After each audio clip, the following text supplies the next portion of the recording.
لوگ نماز نہیں پڑھتے، سبحان اللہ. یعنی دے کلیم ٹو نو کہ یس وی لو اللہ، ہمیں پتہ ہے اللہ کون ہے، لیکن ہاؤ کم؟ مجھے نہیں سمجھ آتی. اگر میں اپنے آپ کو دیکھوں، ٹو بی آنیسٹ، میں جب نماز نہیں پڑھتا تھا میرے کانسیپٹس نہیں ٹھیک تھے. مجھے ایسا لگتا تھا کہ نماز شاید جو 1-2 ہی پڑھ لو بس کافی ہے، اللہ کا لو اتنا زیادہ ہے، انفائنائٹ ہے، اللہ معاف کر دے گا. مطلب میں اپنی بات کر رہا ہوں. بٹ اللہ نے ایک ریزن بتائی ہے، میں آپ کے سامنے وہ ریزن رکھتا ہوں. سورہ قیامہ کی آیت نمبر 31 ہے، فلا صدق ولا صلی ولکن کذب وتولی. اللہ کہتے ہیں کہ مگر اس نے نہ سچ مانا اور نہ نماز پڑھی. میں سمجھتا ہوں کہ کہیں نہ کہیں جو نماز نہیں پڑھ رہا ہے نا، مجھے ایسا لگتا ہے کہیں نہ وہ اس کو شک ہے ایگزیکٹلی کہ پتہ نہیں اسلام ٹھیک ہے کہ نہیں ہے، یا اس کا فائدہ کیا ہے نماز کا. یہ بھی تو ایک شک ہو سکتا ہے نا، کیوں پڑھوں اتنا ٹائم میں کیوں نکالوں؟ حالانکہ کیا ٹائم ہے، 15 منٹ پر نماز، 75 منٹ آؤٹ آف 40 منٹ. کیوں نہیں پڑھتے نماز؟ مجھے نہیں سمجھ آتی، مجھے بڑا دکھ ہوتا ہے. آپ بتائیں آپ کیسے دیکھتے ہیں اس کو؟ علی بھائی آپ نے نوٹ کیا اسی آیت میں اللہ تعالیٰ کہہ رہے ہیں فلا صدق ولا صلی ولکن کذب وتولی. اللہ تعالیٰ اتنا ہی فرما دیتے نا کہ وہ سچا نہیں ہے، سچ نہیں بولتا اور نماز نہیں پڑھتا، تو میننگ وڈ بی سفیشینٹ. اللہ نے آگے کیا فرمایا؟ ولکن کذب وتولی، کہ وہ جھٹلاتا بھی ہے اور منہ پھیر کے چلا جاتا ہے. What does it mean? کہ آپ کو مسجد سے نماز کی اذان آ رہی ہے نا، اذان کی آواز آ رہی ہے اور آپ منہ پھیر کے چل دیے ہیں. آپ نے جو بات کی نا کہ ہاں ایسا کیوں کرتے ہیں، اس میں نمبر 1 ریزن ہی ہے کہ اللہ تعالیٰ کا پتہ ہی نہیں ہے. میں فار ایگزامپل ایک کمپنی میں جاب کرتا ہوں، مجھے اپنے CEO کا پتہ ہے، اس کی اتھارٹیز پتہ ہے، وہ کیا کر سکتا ہے، وہ کیا کچھ نہیں کر سکتا. میں کبھی، اور وہ مجھے کہتا ہے کہ I have a meeting with you at this time, اور یہ اس ٹائم پہ، وہ چاہے ٹائم آف ٹائم ہو، whatever the thing is, میں وہاں لازمی پہنچوں گا. کیوں؟ I know his authority, I know about himself, I know about him, اور مجھے آئیڈیا ہے کہ میں اگر نہیں جاؤں گا تو مجھے he will just kick me out of job. اللہ سبحانہ و تعالیٰ کے بارے میں پتہ ہی نہیں ہے. کیوں پتہ نہیں ہے؟ آپ نے جو ابھی بات کی تھی نا کہ ہم قرآن نہیں پڑھتے، پروفٹ صلی اللہ علیہ وسلم کی ایک بہت خوبصورت حدیث ہے، اس کے ایک پارٹ ہے، اس کا مفہوم یہ ہے کہ اللہ تعالیٰ جو قرآن ہے نا، وہ اللہ تعالیٰ کی ایک رسی ہے، جو رسی ایک طرف سے اللہ کے ہاتھ میں ہے جیسے اس کی شان کو لائق ہے، اور دوسری طرف سے وہ ہمارے پاس موجود ہے. اللہ کے نبی صلی اللہ علیہ وسلم نے انسٹرکشن دی کہ ہولڈ آن ٹو اٹ. اگر تم اس کو مضبوطی سے پکڑ کے رکھو گے نا تو تم کبھی گمراہ نہیں ہوگے. ابھی آپ دیکھ لیں کہ ہم لوگوں نے وہ رسی چھوڑی ہوئی ہے. اللہ تعالیٰ از دیئر. اللہ ہم کون موو کیا ہے؟ ہم موو کیا ہے نا اللہ سے دور.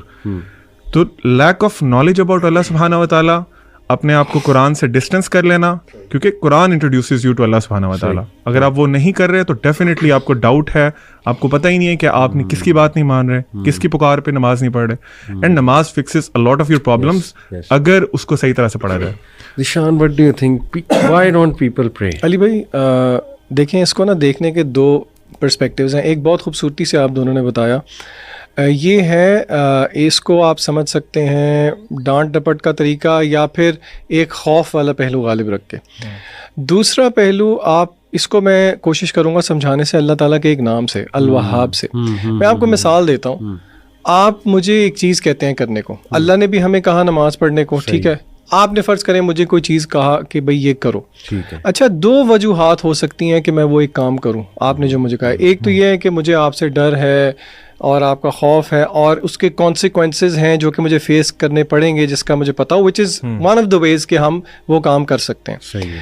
اچھا دوسرا یہ بھی ہو سکتا ہے کہ مجھے پتہ نہ ہو اور بعد میں پتہ لگے کہ آپ نے میری کتنی چیزوں کا خیال رکھا ہوا ہے. مثلاً میری فار ایگزامپل جاب نیچر اس طرح کی ہے کہ مجھے باہر جانا پڑتا ہے شہر سے، مجھے پتہ ہی نہیں ہے، اور آپ جو ہے نا، میں یہ سمجھتا ہوں کہ میرے گھر پہ ساز و سامان کوئی اور لے کے آتا ہے، لیکن مجھے بعد میں پتہ لگتا ہے کہ یہ جتنی چیزیں دے رہے ہیں یہ آپ دے رہے ہیں. میرے دل میں کیا جذبات پیدا ہوں گے مجھے بتائیں؟ شکر گزاری کے جذبات پیدا ہوں گے؟ بالکل ہوں گے. آپ اس اعتبار سے واہب ہیں. عربی میں واہب کہتے ہیں گیور کو. اللہ کا نام ہے الوہاب. یہ سپرلیٹو فارم ہے جس کا مطلب ہے کہ دینے میں بہت زیادہ. بالکل صحیح. اچھا کیا دینے میں بہت زیادہ؟ علماء کہتے ہیں تحفے تحائف دینے میں بہت زیادہ، برکات دینے میں بہت زیادہ، فوائد دینے میں بہت زیادہ. اور علماء نے یہ بات بھی سمجھائی کہ اللہ نے یہاں پہ انٹینسو فارم کیوں یوز کی، کیونکہ اللہ تعالیٰ کیا کبھی کبھی دیتا ہے؟ نہیں، ہر وقت دیتا رہتا ہے. ٹھیک ہے. دوسرا، کیا اللہ تعالیٰ ایک چیز دیتا ہے؟ نہیں، ورائٹی آف تھنگس دیتا ہے. تیسرا، اللہ تعالیٰ intentionally intentional giving in amounts that go beyond the necessary and expected. تو اگر بندہ یہی سوچنا شروع کر دے کہ اللہ تعالیٰ کی کتنی مہربانیاں ہیں میرے پہ، تو پھر کیا بندے کو شکر گزاری میں نہیں نفل میں کھڑا ہونا چاہیے؟ جس طرح کہ رسول اللہ صلی اللہ علیہ وسلم سے صحابہ نے پوچھا، یا رسول اللہ آپ کے اگلے پچھلے سارے گناہ معاف ہیں، آپ کیوں اتنا لمبا قیام کرتے ہیں کہ آپ کے پیر بھی میں سوجن آ جاتی ہے؟ آپ صلی اللہ علیہ وسلم کا کیا جواب تھا کہ کیا میں اپنے اللہ کا شکر گزار بندہ نہ بنوں؟ تو دوسرا رویہ نا لوگوں کو یہ بھی سوچنا چاہیے کہ دیکھیں تو صحیح کہ اللہ کی نعمتیں کتنی ہیں. لوگ دنیا کے اندر بچے مر رہے ہیں، آپ کے بچوں کو آپ روز پیار کرتے ہیں.